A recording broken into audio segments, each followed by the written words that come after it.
오늘 말씀을 같이 한번 읽어볼게요. 오늘 말씀은 사도행전 1절부터 12절까지 4장 1절부터 12절까지의 말씀인데 우리가 한번 합독해서 읽어보도록 하겠습니다. 시작. 제사장과 성전 맡은 자와 사두개인들이 이르러 예수 안에 죽은 자의 부활이 있다고 백성을 가르치고 전함을 싫어하여 그들을 잡음에 날이 이미 저물었으므로 이튿날까지 가두었으나 말씀을 듣는 사람 중에 믿는 자가 많으니 남자의 수가 약 5천이나 되었더라. 이튿날 관리들과 장로들과 서기관들이 예루살렘에 모였는데 대제사장 안나스와 가야바와 요한과 알렉산더와 및 대제사장의 문중이 다 참여하여 사도들을 가운데 세우고 묻되 너희가 무슨 권세와 누구의 이름으로 이 일을 행하였느냐. 이에 베드로가 성령이 충만하여 이르되 백성의 관리들과 장로들아, 만일 병자에게 행한 착한 일에 대하여 이 사람이 어떻게 구원을 받았느냐고 오늘 우리에게 질문한다면 너희와 모든 이스라엘 백성들은 알라. 너희가 십자가에 못 박고 하나님이 죽은 자 가운데서 살리신 나사렛 예수 그리스도의 이름으로 이 사람이 건강하게 되어 너희 앞에 섰느니라. 이 예수는 너희 건축자들의 버린 돌로서 집 모퉁이 머릿돌이 되었느니라. 다른 이로서는 구원을 받을 수 없나니 천하 사람 중에 구원을 받을 만한 다른 이름을 우리에게 주신 일이 없음이라 하였더라. 아멘. 오늘 말씀 제목은요, 사도의 가침으로 복음이 흥왕하게 하십니다. 사도의 가침으로 복음이 흥왕하게 하십니다 라는 제목으로 하나님 말씀을 증거하도록 하겠습니다. 신앙이 좋은 사람에게 나타나는 7가지 특징이 있다라고 이야기를 합니다. 우리가 몇 가지나 해당되는가 살펴보면 좋겠는데요. 먼저 첫 번째는요, 돈, 직업, 학벌, 직장으로 자신의 자존감이나 정체성으로 삼지 않는다라고 이야기를 합니다. 신앙이 어릴수록요, 자신의 정체성을 소유나 사람 관계, 학벌에서 찾게 된다라고 이야기를 해요. 그런 것이 부족하면 끊임없이 자신을 비하하거나 자책하고, 또 그런 것이 있다면 교만해지거나 으쓱해지는 태도를 보이게 된다는 것이죠. 그런데요, 신앙이 좋은 사람의 정체성은요, 하나님께 받은 사랑과 은혜로부터 온다는 것을 깨닫는 것이더라. 그리고 두 번째는요, 나의 죄인됨을 고백하며 하나님 앞에 겸손을 배워간다. 이 사람들은 자신의 현 주소를 잊지 않는다고 합니다. 죄와 사망으로부터 죽을 수밖에 없는 죄인인데 나를 구원해 주시고 나를 사랑해 주신 하나님의 은혜에 항상 감사하며 자신의 죄와 약재료를 나누는 인생이 된다라는 사실이죠. 그리고 세 번째는요, 다른 사람을 정죄하거나 판단하지 않는다. 용서받은 죄인이기 때문에요, 남을 용서하지 않는 오류를 범하지 않습니다. 남을 사단마귀처럼 참소하거나 정죄하는 오류에 빠지지 않더라는 것이죠. 그렇다면 주님께서도 그 모든 책임을 나에게 물을 것이라는 것을 알기 때문이더라. 그리고 네 번째는요, 어떤 일이 내 뜻대로 이루어지지 않아도 낙담하거나 좌절하지 않는 특징이 있다고 해요. 이 사람은요, 하나님을 나의 생각보다 크다라고 인정을 한다고 합니다. 하나님이 나를 어떤 환경 속에 두셔도 그리 아니하실지라도 라는 믿음을 갖고 있대요. 내 뜻, 내 생각과 다를지라도 그 가운데에 하나님의 뜻과 섭리가 있기에 그것을 신뢰하는 믿음이 있더라. 다섯 번째요, 하루의 삶 속에 하나님과 교제하는 시간에 최우선순위를 둔다라고 이야기를 합니다. 이 사람들은 언제든 어디서든 하나님과 교제하는 시간을 우선적으로 마련한다고 합니다. 믿음이 없이 하나님을 기쁘시게 하지 못하기에 항상 그가 계시고 그가 자기를 찾는 자들에게 상 주시는 분이심을 믿고 나아가게 된대요. 그래서 기도하는 절대 시간, 말씀을 듣는 그런 시간을 구별된 거룩의 시간으로 마련하더라. 여섯 번째는요, 주변에 고난 중에 상담할 수 있고 또 중보를 요청할 수 있는 믿음의 중보자가 있다라고 말합니다. 우리는 다 양과 같아서 그릇에 나여 각기 제 길로 가기를 원하죠. 그런데 나에게 공동체를 주시고 내 옆에 지체를 붙여주셨기 때문에 나의 삶을 나누고 또한 지체들의 권면을 듣는 그런 모습을 보이더라. 마지막 일곱 번째인데요, 나의 생각이나 감정보다 하나님의 말씀을 더 신뢰한다 입니다.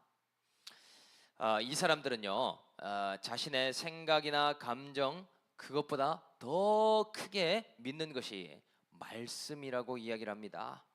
지금 내가 보기에 불안하고 두려워해도 하나님의 말씀을 더 굳게 붙들고, 내 생각에는 이것이 너무 이해되지 않아도 하나님 말씀에 순종할 때 역사가 나타날 것임을 믿고 나아가고 있더라. 그래서 이런 일곱 가지의 특징이 있다고 하는데요, 이 일곱 가지 중에 나는 몇 가지에 해당되는가, 오늘 목장을 통해서도 한번 나눠보도록 하겠습니다. 그런데 이러한 일곱 가지의 특징을 가진 오늘 사도들의 모습이 나오고 있죠. 이 사도행전에 정말 믿음의 모델이자 변화된 인생의 모델로 사도들이 나타나고 있더라. 그래서 이 사도들을 통해서요, 복음의 흥황이 어떻게 나타나는지를 한번 살펴보도록 하겠습니다. 먼저 복음의 흥황은 첫째로요, 반대와 갇힘 속에서 경험하게 하신다. 반대와 갇힘 속에서 경험하게 하신다. 먼저 1절부터 4절까지의 말씀을 우리가 한번 읽어보도록 하겠습니다. 시작. 사도들이 백성에게 말할 때에 제사장들과 성전 맡은 자와 사두개인들이 이르러 예수 안에 죽은 자의 부활이 있다고 백성을 가르치고 전함을 싫어하여 그들을 잡음에 날이 이미 저물었으므로 이튿날까지 가두었으나 말씀 들은 사람 중에 믿는 자가 많으니 남자의 수가 약 5천이나 되었더라. 아멘. 지금 예루살렘에는 큰 소동 한 가지가 일어나고 있습니다. 무슨 일인가 봤더니요, 성전 미문에 40년 동안 구걸했던 안전뱅이가 일어나는 사건이 발생했죠. 이 일로요, 성전 주변이 난리가 나고 있습니다.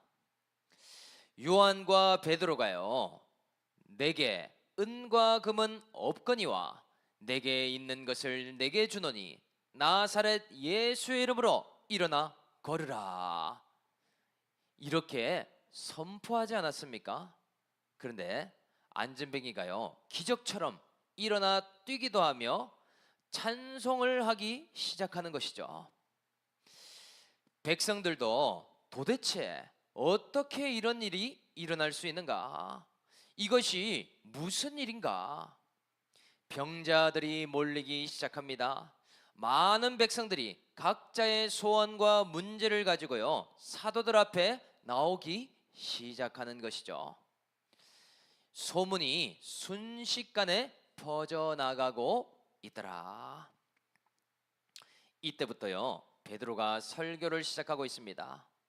어찌 우리의 개인의 경건과 능력으로 이 사람이 일어난 것처럼 우리를 주목하느냐?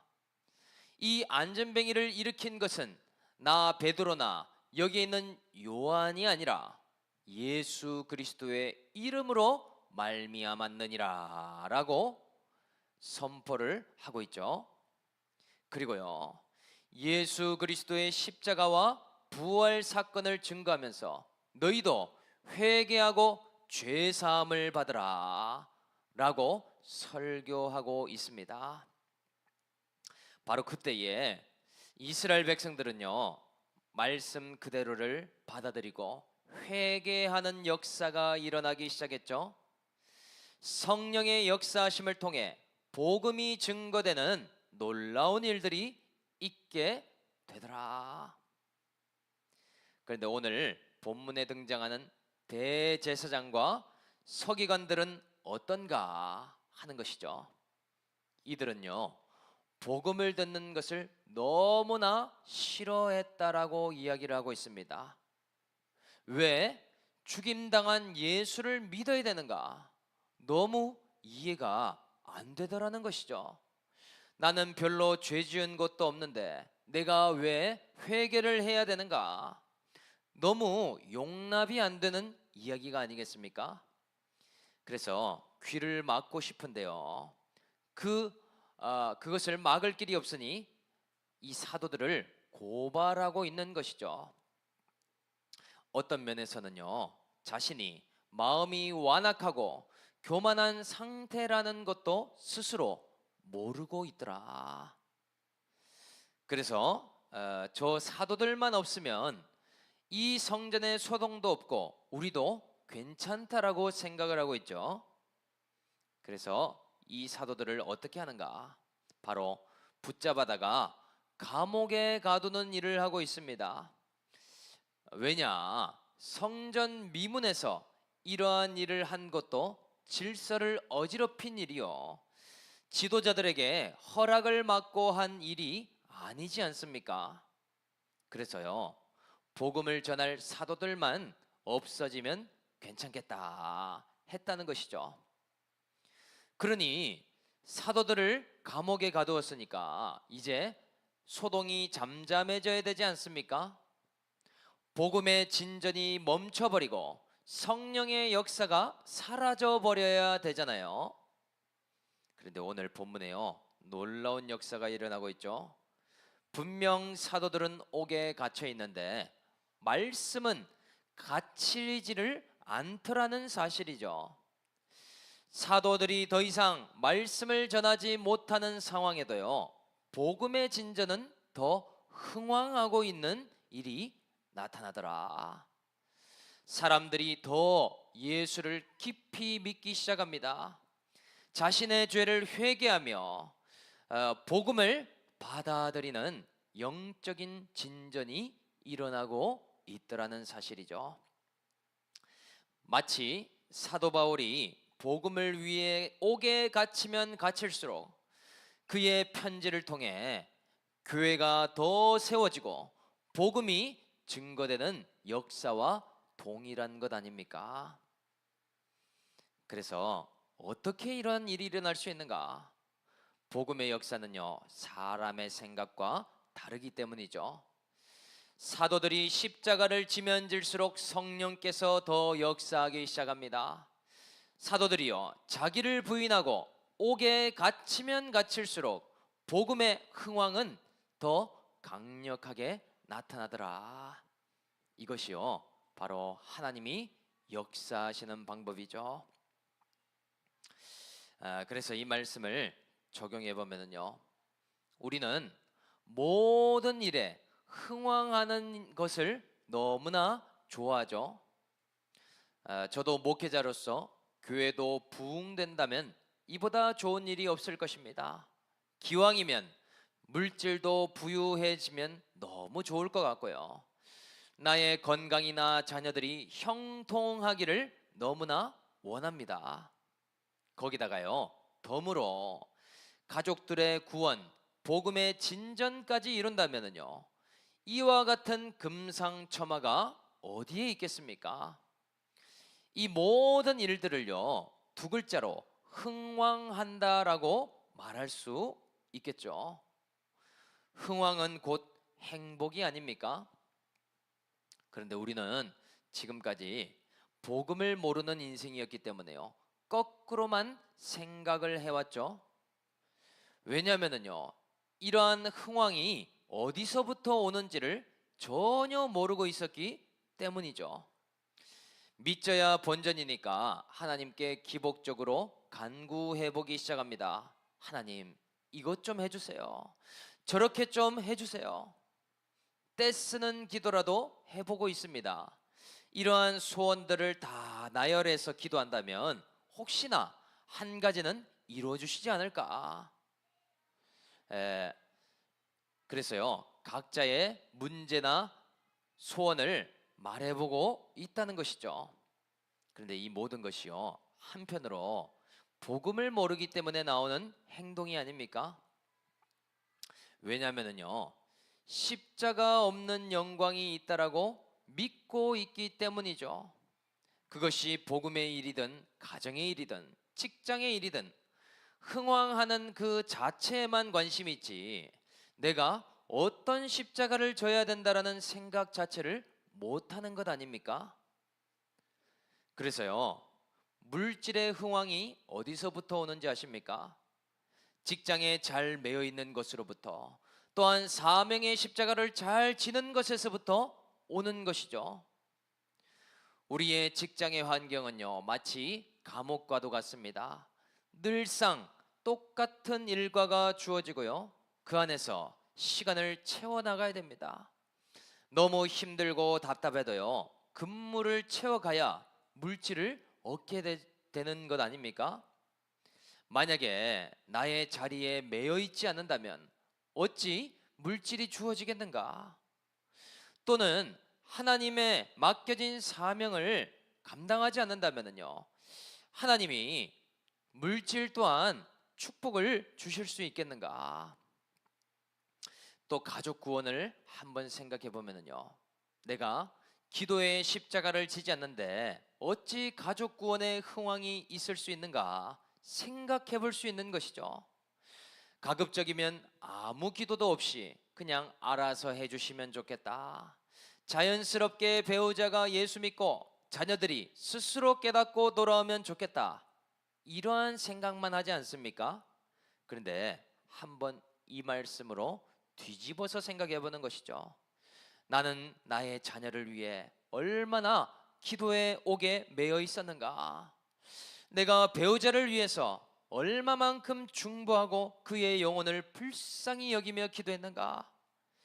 이것을 돌아본다면요, 정말 나는 십자가 하나를 지지 않고 하나님의 역사만 나타나고 있기를 바랬구나 생각하게 되는 것 아닙니까? 바로 어제 일인데요. 어제 제가 기도하면서요, 또 이러한 감동을 주셔서 이 큐티책에 기록하게 되었습니다. 너는 목회의 성공에 기대를 두지 마라. 너는 교회가 빨리 커졌으면 하는 기대를 내려놓아라. 쓰면서도 의아했어요. 이게 무슨 말이지? 그런데 그 뒤에 이런 감동을 주시더라고요. 이 목회를 통해서 먼저 너가 구원의 인생이 될 것이고, 또한 올리브에 붙여주신 단 몇 사람의 영혼이라도 그들을 위해 기도하고 중보하는 십자가를 지라. 그 영혼을 너에게 맡기지 않았느냐. 근데요, 순간 머리를 한 대 맞는 것 같습니다.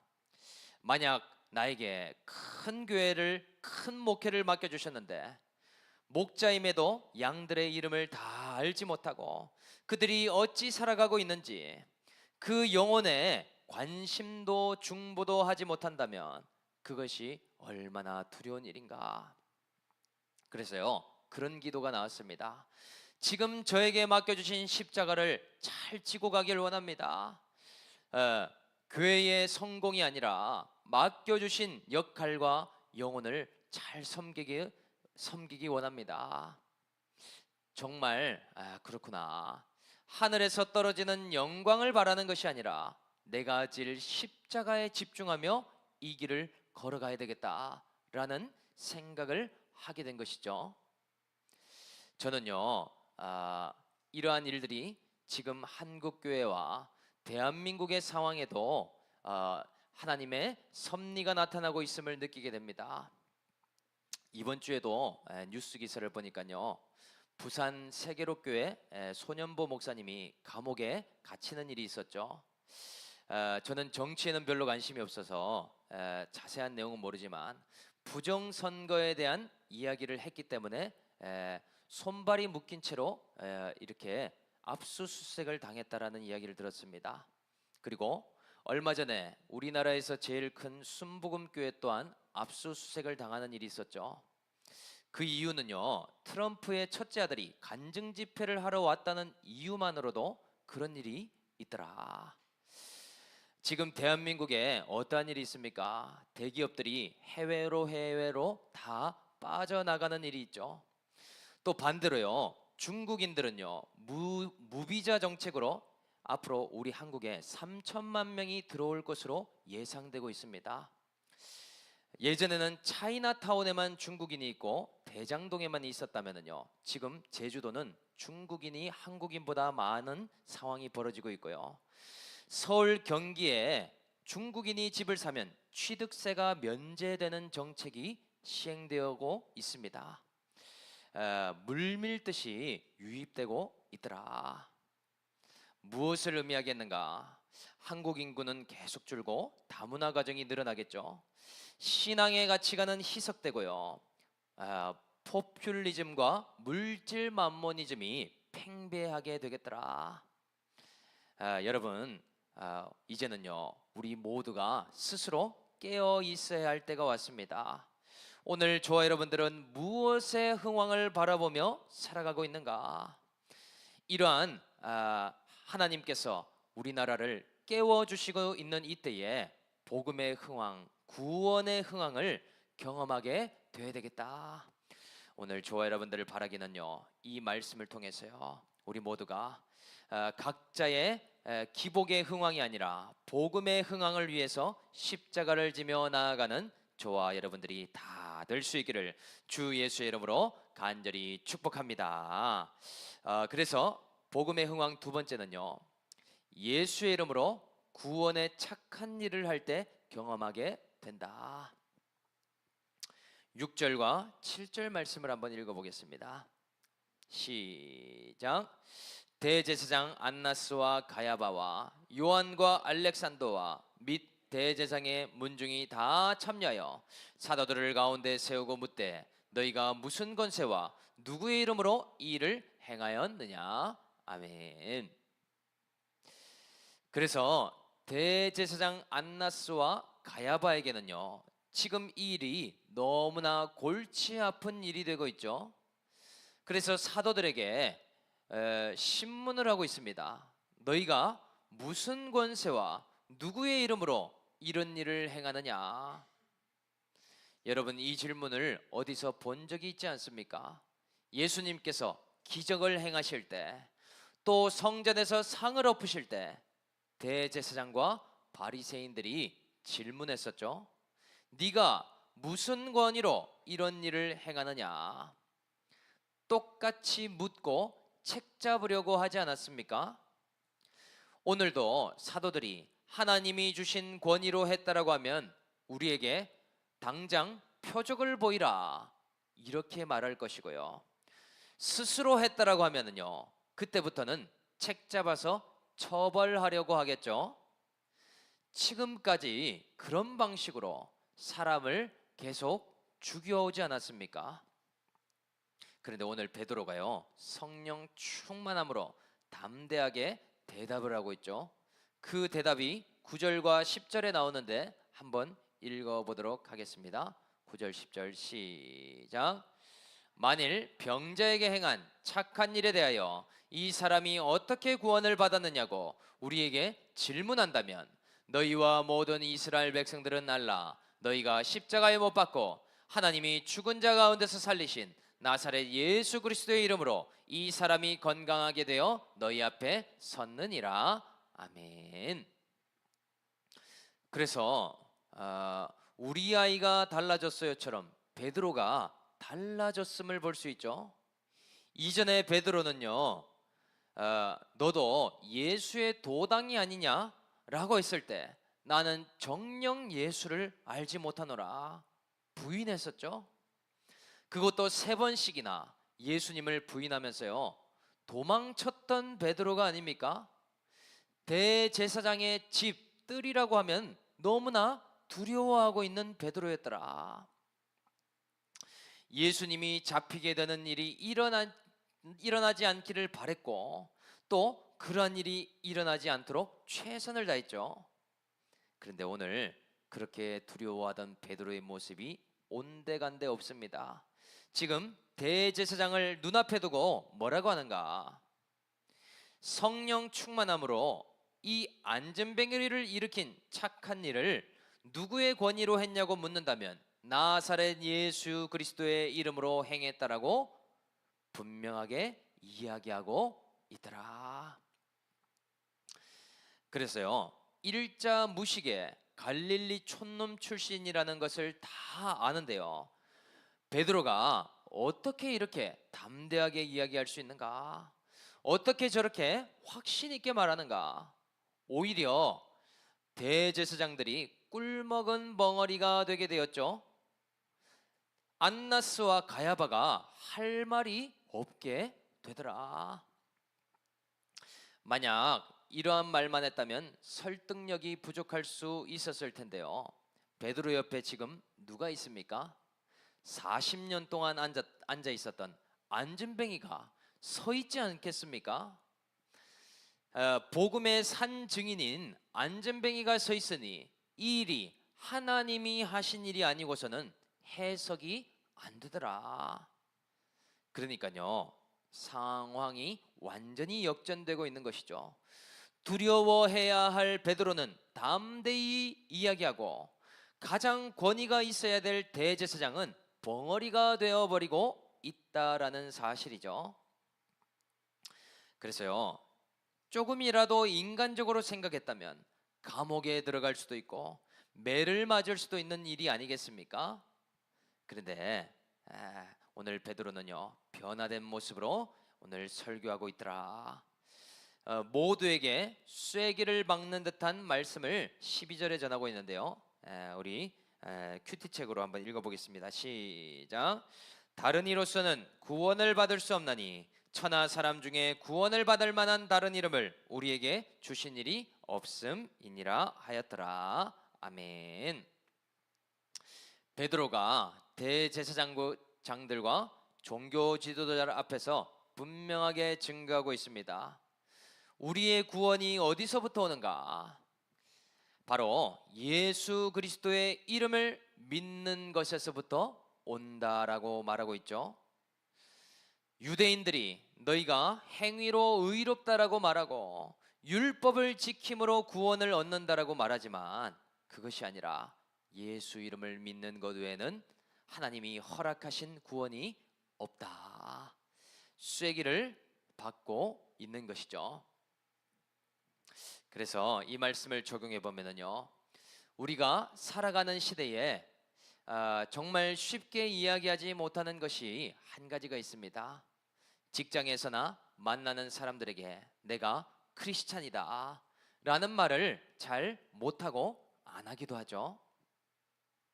왜냐하면은요, 지금 시대는 종교의 부정적인 측면을 너무나 많이 본 시대가 되었기 때문이 아닙니까?